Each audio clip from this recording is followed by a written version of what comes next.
Good morning to all.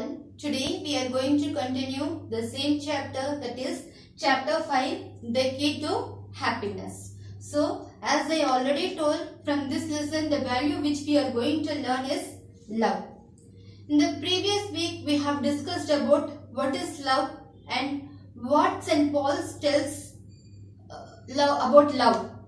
From the Holy Scripture we have told, though we have everything, we may have many talents, we may have health, wealth, we may have prophetic words, etc. But if we don't have love, we are nothing. So today we are going to continue the same matter about love. So before we love others, we should love ourselves. If we love ourselves only, we can love others also. For example, if a kid, we are taking the kid on the way to street and we are taking the kid to shop. So on the way, the kid will see any toy, it will be attracted because the toy is very beautiful. It is attracted one. In the same way, if we are attracted, if we love ourselves and if we take care of ourselves, our health and our personality, our talent, everything we have to take care. If we love ourselves only, we will able to love others also.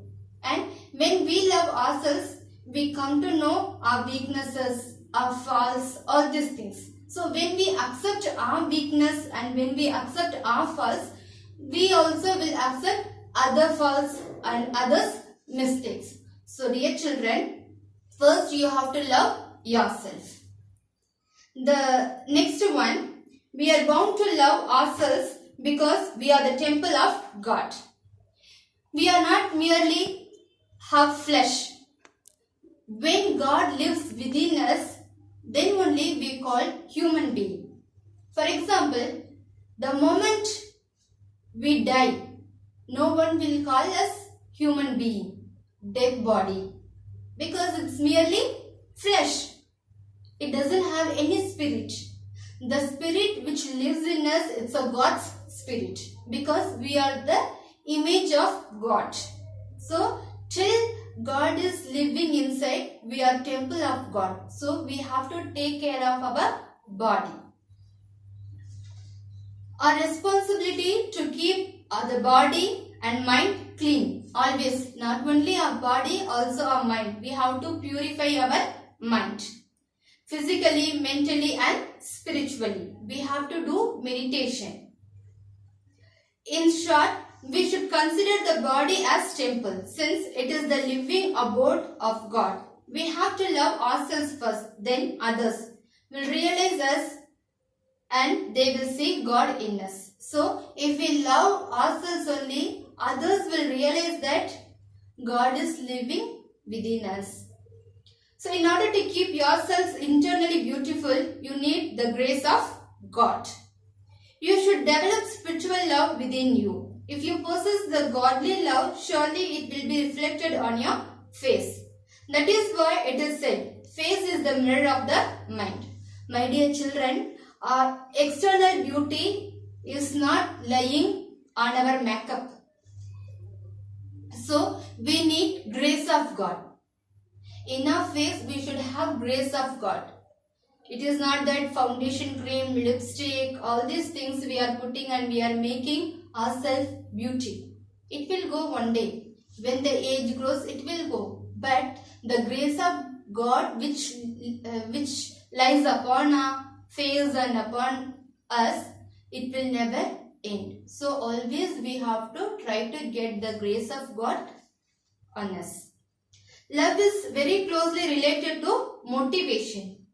What do you mean by motivation? It is the internal drive to inspire oneself towards action. Thus, motivation becomes the spirit of social action based on truth and love. Love is not a thing that could be stored.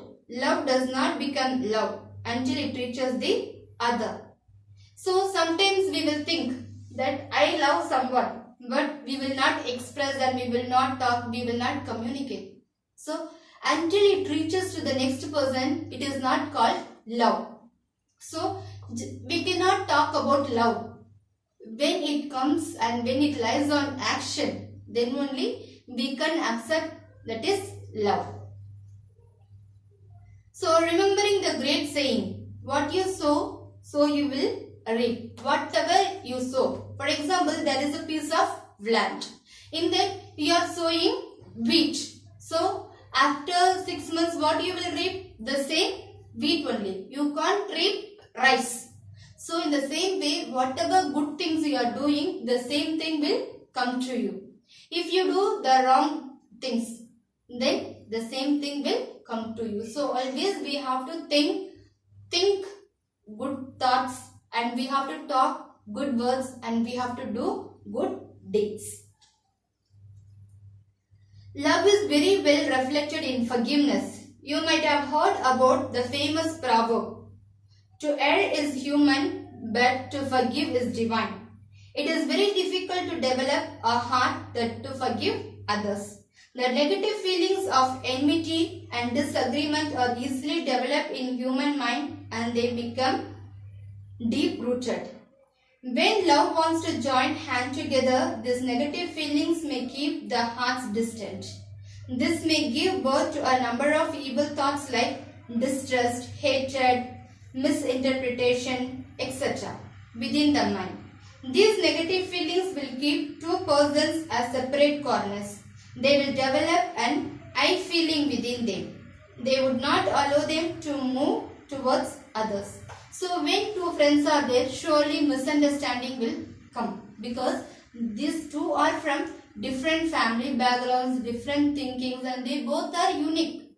So after the misunderstanding, when you try to forgive others, when you are ready to accept their weakness, when you are ready to accept their mistakes, then you will have the real love and you will have the real relationship. Otherwise, you will have all these negative feelings which I read now. At last, conclusion. But on the other hand, forgiveness asks people to take a step forward to join hands with others. It needs willpower, it needs guts. It needs a will to win the situation. Only God's grace can lead you towards this action.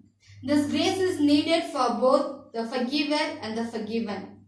As in love, in forgiveness also, an individual forgets his own self and is attracted towards the other. He is thus spiritually motivated. Hence, forgiveness is love. So, my dear children, when you forget about yourself, how big you are, how good you are, how talented you are, all these things you have to forget, and you have to go and talk to them. It will not happen by accident, but you need the grace of God. So you have to pray to forgive the person. So when you pray and when you get the grace of God, automatically you will forgive others. That is called the real love. So my dear children, the key to happiness is, first you have to love yourselves and you have to love others. When you love yourself and when you love others, really God will love you and you can love God easily. So this is the foundation of our life, love. So please, also the love begins at home. As Mother Teresa says, if you can't love your parents and your siblings, you can't love anyone in the world. So always love begins at home. Wherever you are, love everyone. Whatever you do, love everything. So dear children, the love is very, very important. Don't think that other subjects are very important. Also the moral values, it comes till your death. So give importance, and writing question answers from the moral science book is not important. But just you mold your character. So this love is not for learning, but it is very important to apply in your life. Thank you.